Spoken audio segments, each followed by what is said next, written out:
The stuff of nightmares. That was how prosecutors described the murder of 11-year-old Gannon Stock, who was shot and stabbed to death at his home in Colorado Springs 3 years ago. The case against his stepmom, Letitia Stock, is finally going to trial, and today lawyers from both sides delivered opening statements in the case.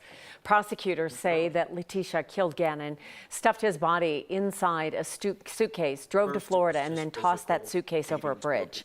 Investigators say they found that suitcase about 6 weeks later, and an autopsy found that Gannon had been shot and stabbed multiple times.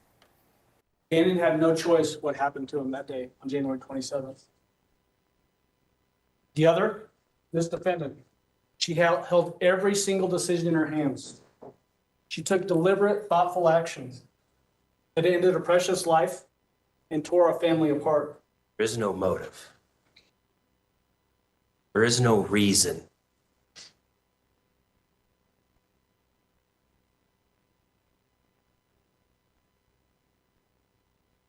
doesn't make sense. It's insane. Letitia Stock has pleaded not guilty by reason of insanity. In court today, her lawyer conceded that she did kill Gannon, but said she suffers from a serious mental illness caused in part by the emotional and sexual abuse she suffered as a child. In the last hour, we've learned that a district attorney will not be filing charges against the officers who shot and killed a man on an RTD bus. Aurora police shot and killed Alexander Collins last October. Police said that he was armed with a knife. They say he'd robbed a store before getting on the bus at Colfax and Moline. Video captured what happened on the bus when officers confronted him. They say they tried to restrain him, sent a dog after him, and tased him. Then there was the confrontation when officers shot and killed Collins. We did get some new body camera video in that case. We are now reviewing it and may be able to show it to you a little bit later throughout the day on 9 News. East High School students will be back in school this week, and parents want to know what will be different this time around. A group of parents of East High students created the Parent Safety Advocacy Group, or PSAG as they're calling it. They want to keep the school district honest, and 9 News reporter Jaleesa Irizarry is with us now. Jaleesa, it sounds like it's not just East High parents that are involved in this.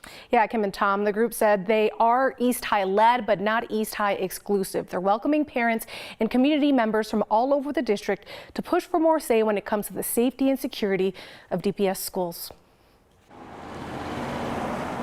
At the City Park Esplanade and 16th Avenue, anger and anguish intersect. First, I want to start off with a hard thing that we did not understand when we scheduled this. Austin his funeral is today. It's right now. Steve Katsaros leads the Parent-Student Advocacy Group.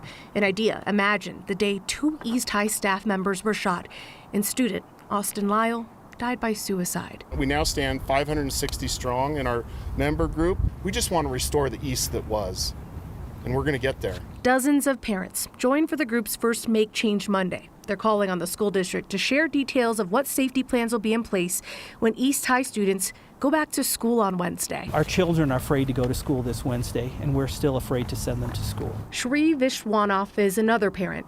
He knows while this group started with East, the problem doesn't end with East. Amy Murch, anger, is a McAuliffe parent. Probably fear. And Ethan is a student. It does worry me because something like could happen. Amy kept Ethan from school today out of safety concerns. Parents were recently made aware that a student charged with attempted first-degree murder was attending McAuliffe International School. And we just don't want our kids to have to go through this type of trauma.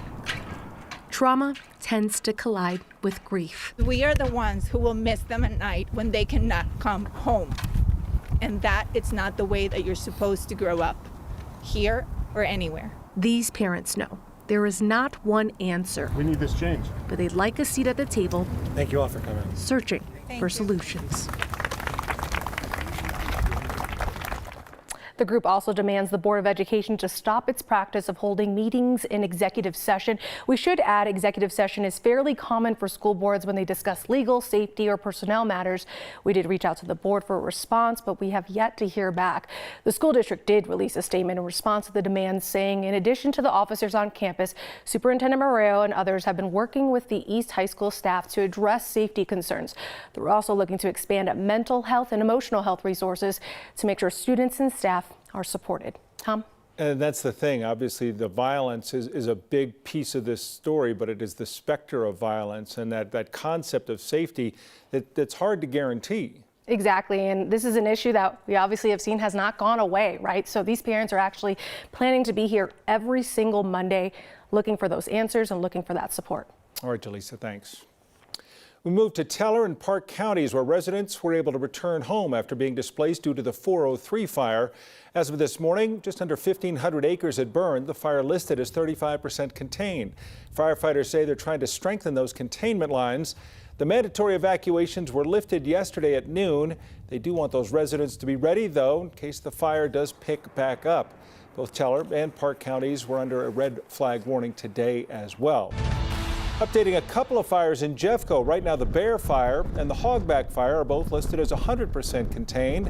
Firefighters are continuing to check on both fires, looking for hot spots and asking people to remain extra careful because of the high fire danger with strong winds again today. The Hogback Fire started on Friday south of I-70 near Highway 93. The Bear Fire was north of Golden. We're going to take a live look outside at Horsetooth Reservoir. Beautiful day out there, still a little windy and still warm, which increases our fire danger significantly. Here in Denver, look at the skyline right now. A few clouds out there. It was a nice day out there. Feels really good. Was it 60? I can't read that. I think it says 61. Yep. Thank you. That sounds good. I was about to get my reading glasses I need mine too, but last I saw that's what it was. Yeah, Okay. but these last few days, Kathy, certainly have felt like spring, and that includes the wind. Yeah, I know. Here is April already. April is our second snowiest month on average, and we're talking about fire danger instead of cold, snow, and wet weather, although that's going to change in the next 24 hours. We had a beautiful day today. It was windy and warm, decent travel on I-70. So many of the ski resorts are closing for the season with record snowfall this winter. We're 78 in Pueblo, 65 now currently in downtown Denver, 52 in Fort Collins, but the wind is back. And because those winds are so gusty out of the southwest, a red flag warning continues west and south of Denver through 8 o'clock tonight.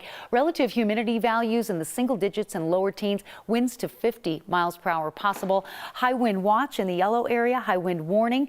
Pueblo down to the Trinidad area. Again, a very gusty evening ahead, all in advance of a weather system that is producing blizzard warnings to the north of Colorado. The area in hot pink, blizzard warnings due to the wind and snow. We're just going to catch a little piece of this energy coming in tomorrow. We're going to miss the worst of the wind and the snow, but we're starting to see that snow fly in the high country.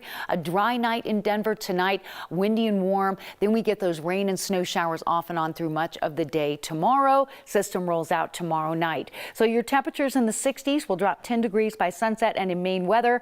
We're going to talk about the red flag warning and how much snow to expect and how long the cold will last in the extended forecast. Okay, it's coming. Spring. It's coming. Spring. A little bit of something of everything in All there. right, thank you. First Lady Dr. Jill Biden was in Colorado today, but had a hard time leaving. Her plane was diverted back to Denver after there was some kind of an issue that forced the plane to turn around. Her press secretary said, made it on the ground safely. We're hoping to update more on this story as we hear more. The First Lady was on her way to Michigan. Her office is postponing that trip. We're not exactly sure what caused the plane to turn back. Her team said they have not said how long she may stay here. The First Lady spent her morning at the state capitol. She promoted community colleges and touted Colorado's bipartisan success at getting students into workforce training programs. With your leadership, communities across this state will be able to find the critical workers they need for their schools, for your firehouses and construction sites. With champions from both sides of the aisle, these programs are a great way to find common ground. The First Lady says President Biden plans to make community college and workforce training a major part of his 2024 budget. Here in Colorado, state leaders are already using pandemic relief to pay for free training for healthcare workers. Carly Assman is an EMT and a firefighter who used that grant funding. She is currently a volunteer with Franktown Fire, working towards her paramedic prep certification program, also funded by that grant. What's holding people back right now is a lot of times that money factor, and I can't afford to go to school because I have to put food on my table, I have to provide for my family, whatever it may be. And so what's holding people back is money. And so this grant has offered just immense help to so many people. Colorado lawmakers are looking at several bills to support post-secondary education this session, including one to provide a $1,500 scholarship to graduating high school students who pursue an education in an in-demand field. Let's take a live look at New York right now. This is outside of Trump Tower. Former President Trump's plane landed about 2 hours ago ahead of his arraignment tomorrow. His arrival in New York will set the stage for a historic day, his first court appearance. Yeah, his indictment becomes just the latest wedge issue that is dividing so many Americans. Let's get the latest now from NBC's Alice Barr. With all eyes trained on former President Trump's journey to New York to face a judge on criminal charges, the view from Washington focused on the political fallout. Moderate Senate Democrat Joe Manchin. I would hope and pray that whatever comes forth, that they've done due diligence. Republicans warning the indictment sets a dangerous precedent. Because it doesn't just smell political, it looks it. GOP leaders and the Trump legal team accusing Manhattan District Attorney Alvin Bragg of a political prosecution. The still sealed indictment stems from the documentation of payments made to adult film star Stormy Daniels during the 2016 presidential campaign. Mr. Trump denies Daniels' allegations of a 2006 affair or any other wrongdoing. With the former president once again running for the White House in 2024, Americans divided. I'm celebrating the indictment of Donald J. Trump. Up to this point, he's been Teflon Don. The Democrats keep going after him, and have they not learned since 2016 that every time they go after him, he just gets stronger and stronger? Former Arkansas Governor Asa Hutchinson, who's just announced he's running for president, breaking with other potential GOP rivals to say Mr. Trump should drop out of the race. Your choice is either to fold and yield to Donald Trump to be the nominee, or you get in there and fight for the vote. Hutchinson arguing the former president's legal troubles, including separate cases regarding alleged election interference and classified documents, distract from the issues that matter most to Americans.